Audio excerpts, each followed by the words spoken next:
welcome to the Vermont State House. This is Mike Nowicki, representative from Putney, Dummerston, Westminster, the Wyndham 5 District, welcoming you to another edition of BCTV's Montpelier Connection.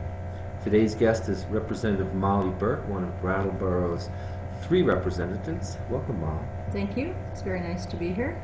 It's great to get started with the session, and I think the first question is, what are your thoughts about how we've started up? And Well, I would say that the session has started out with a great deal of excitement and energy, and it feels like we've been here a long time already. We got to work very fast, and I think with the new administration, new appointments, there's a feeling of we need to really move ahead on a lot of different fronts. I think the presentation, everybody was anxiously awaiting the presentation of the healthcare plan yesterday, which Dr. Shao, the person who was empowered by the legislature last year to devise a health plan for Vermont, he gave his presentation yesterday in the well of the House, and that was very exciting. I think there's just a lot of possibility hanging in the air, I would say. Yeah, I think that was something that was clear after the governor's inaugural speech, and yesterday after that healthcare presentation, people were talking in terms of, we could do this could really happen, and we could be leaders in the nation to see how this happened. I thought it was a wonderfully comprehensive presentation about the challenges we face to get there, but the benefits that we could accrue, including being a big economic boost for Vermont. Well, I think the thing that really struck me, and I went to there was a meeting in Brattleboro, I think you were there too, where Dr. Shao's associates presented some information in December. And this is a person who has studied this. He's a health economist. So he's not coming at this from an ideological point of view. He's coming at it from a very pragmatic, how can you have a system where you have universal coverage that's affordable? What are the different ways? And he has run the numbers, and I mean, I know the devil is always in the details, but it's a very exciting time to have had this comprehensive study. And so many people in Vermont are either without health care or with inadequate health care or with unaffordable health care, paying $800, $900 a month or more for health care. One of the things many of us heard, especially from businesses, is that health care is becoming unaffordable.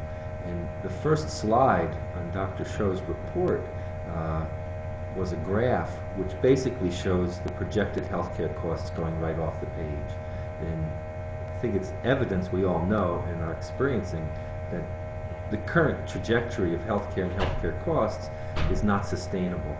So I think one of the things we're trying to get a grasp on is, how do we make it sustainable for individuals, for businesses? And basically, that's how things become accessible. How do we bring those people in that don't have health care right now and who add to the cost because of how they often wait until they need the emergency room?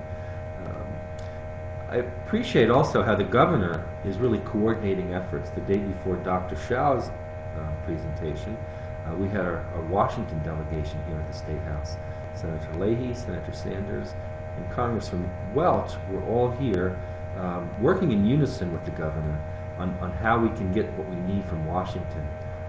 It's not going to be an easy road, but I think the way it's been presented makes it seem very doable, and that creates an air of hope and optimism that we can actually do something here. I thought it was really ironic that on the day that we were getting this presentation from this noted health economist about how to implement a sort of tailor-made public-private single-payer system for Vermont, the U.S. House of Representatives is voting against a bill that actually won't help Vermont that much, but that is a step in the direction. So we are, in typical fashion, I think, for Vermont, going our own way with that independence of, let's look at this from a very pragmatic point of view. We're going to get the politics out of it.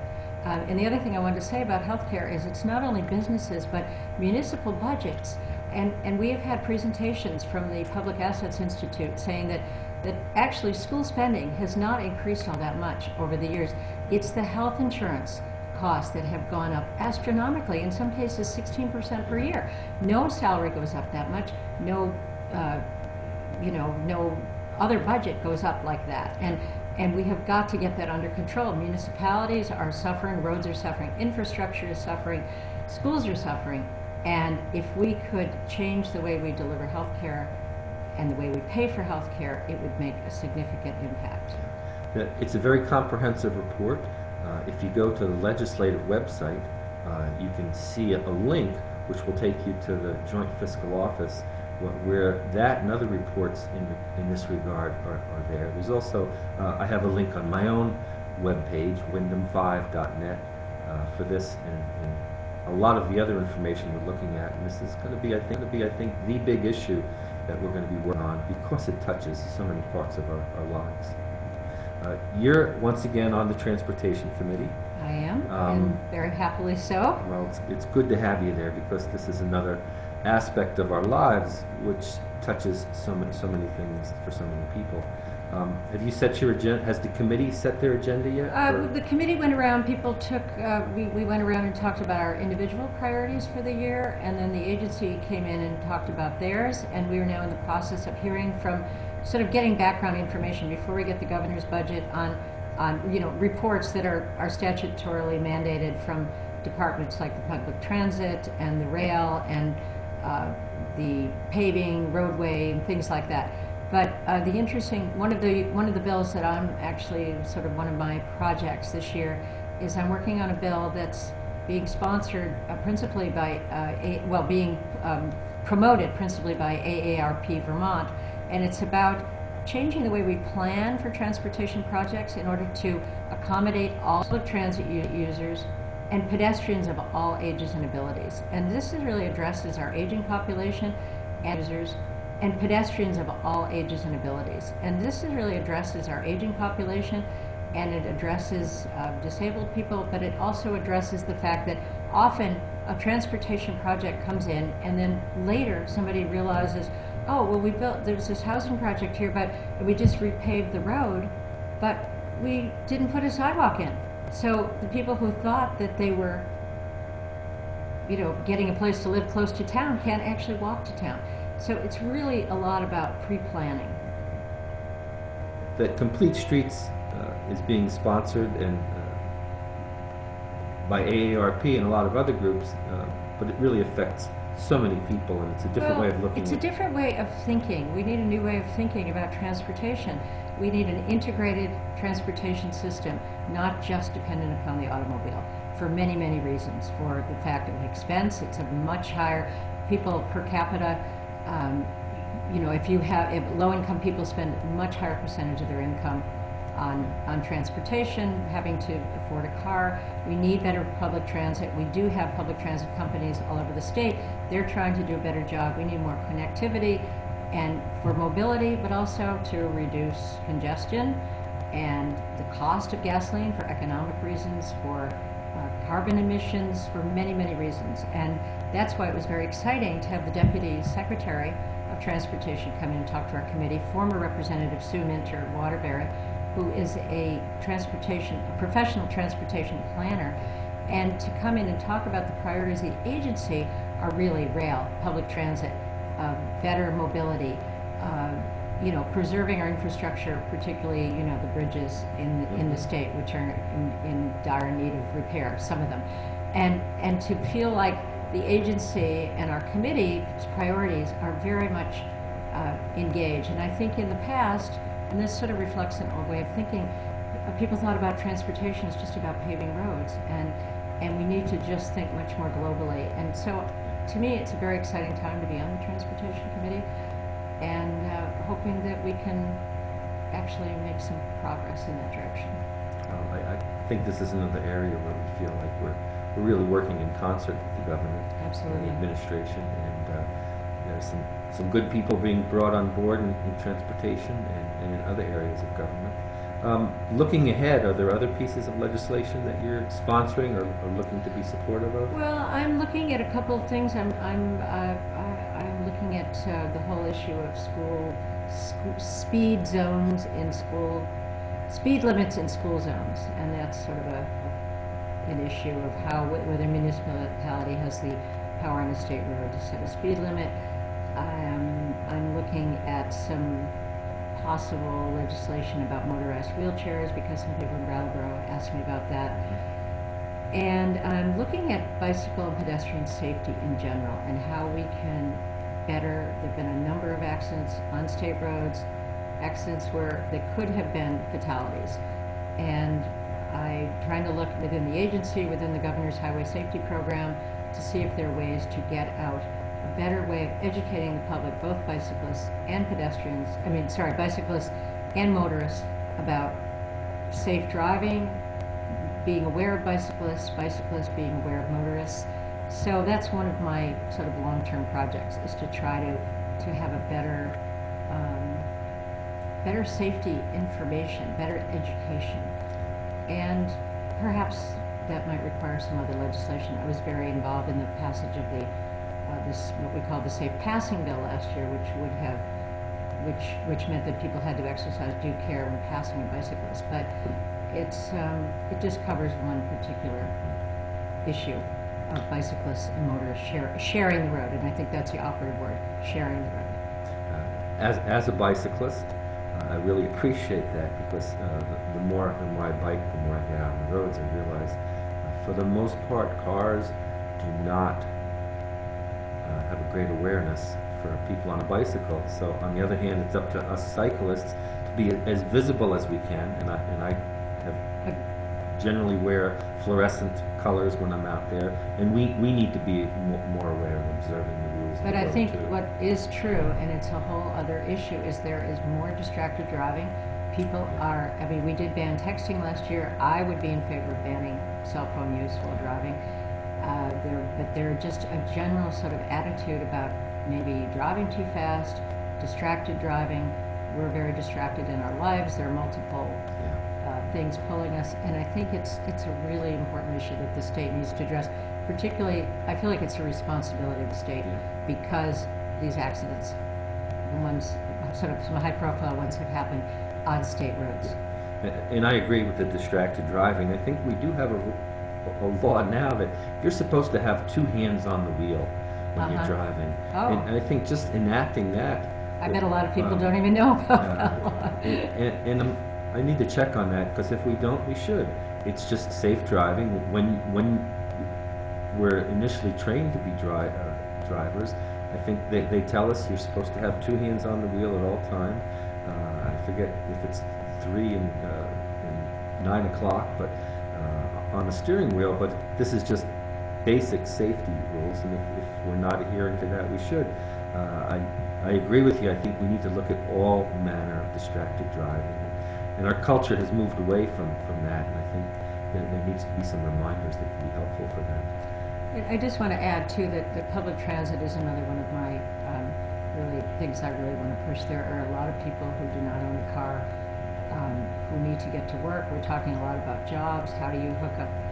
How do you get people to jobs? How do you get people coordinated with employers? Transportation is a very important part of workforce development. And, think about people who are homeless, disabled, whatever. And we do have a very good public transit system in Brattleboro, and I think that there's looking at how they can even deliver better services. So that's something that I am interested in working on. Well, I applaud that work, because in human services, in all areas, in all demographics, transportation is a barrier. Well, we all intersect, all our issues, the human services, the transportation system, the healthcare system, it's all related. And sometimes we do get a little bit divided, not in terms of our efforts, but just in terms of our awareness of what each of us are doing. No. Before we came here, we were both at an interesting meeting that I am looking forward to see the results of a study, which I think is based on some work that other states are doing, where they're looking to coordinate bus use between school buses, which tend to be underutilized, and public transit, which tend to be underutilized as well, sometimes because it's not very convenient when they run.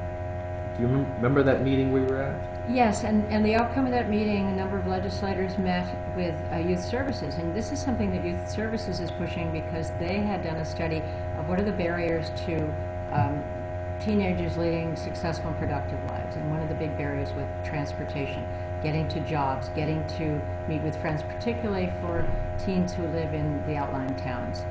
And they are youth services under the direction of Allison Villard and with the help of Diana Wally are taking the lead on this and really investigating how we can better utilize the transportation system that we have, including school buses.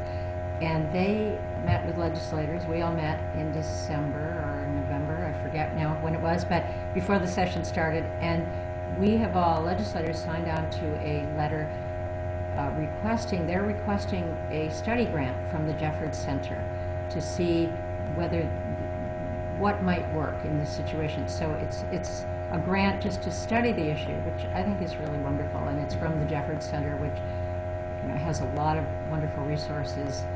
And we will look forward to hearing hopefully getting the grant and then hearing what they might have to say and how we could implement even a pilot program to start. Well, Molly, thanks for taking time today. One of the most essential things we do here is serving our constituents on individual concerns and then the bigger issues too. And essential to that is people being able to contact us. How can people get a hold of you? Well, during, Friday night, Saturday, Sunday, Monday, I'm at home in Brattleboro, and my phone number is 257-4844. You can also email me at my legislative email, mburke, B-U-R-K-E, @leg.state.vt.us. You can also, during the week, call the phone number of the Sergeant at Arms office, and I believe that I don't have the toll-free number, but the other number is 802-828. I don't have that in my head right now. 2228. Yes, that's it. And you can ask the Sergeant at Arms. To have a message delivered to you, and we have wonderful pages who are 8th graders who work in the legislature who spend their time running around the State House delivering us messages. It's a wonderful system. It works. We get our messages. So please contact me if you have any concerns, if there are any specific things I can help you with, or just general your ideas. Thank you for the opportunity, Mike, and BCTV to give this, to be able to talk to people. Well, thank you. And for people who want to contact me, my contact information is at my website, wyndham5.net. You can also call the State House here, and that information is also at the website, wyndham5.net. Thanks again also to the people at BCTV for helping bring the State House closer to you. And the other thing that we love to have is when you have the chance, whether it's an individual or school group, we welcome visitors to the State House. We love having visitors. Yeah, it's not that far, and we love showing people around. So give us a call if that's an option that you'd like to avail yourself of. So for now, thank you, Molly. Thank you, Mike. Thanks to all the people at BCTV, and we look forward to talking with you again on Montpelier Connection. Thank you.